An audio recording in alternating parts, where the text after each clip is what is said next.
এবারে সংখ্যালঘুদের পাশে দাঁড়ালেন ডিপজল। বৈষম্য বিরোধী ছাত্র আন্দোলনের ডাকা এক দফা দাবির মুখে শেষ পর্যন্ত পদত্যাগ করে দেশ ছেড়েছেন শেখ হাসিনা।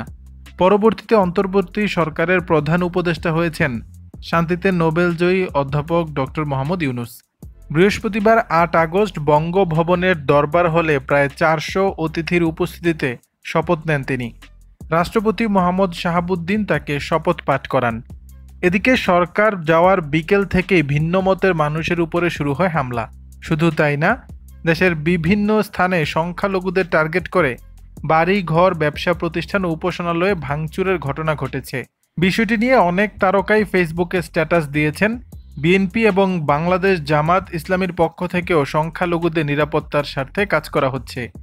এবার সংখ্যালঘুদের নিজ এলাকায় নিরাপত্তার দায়িত্ব নিয়েছেন বাংলাদেশ চলচ্চিত্র শিল্পী সমিতির সাধারণ সম্পাদক মনোয়ার হোসেন ডিপজল।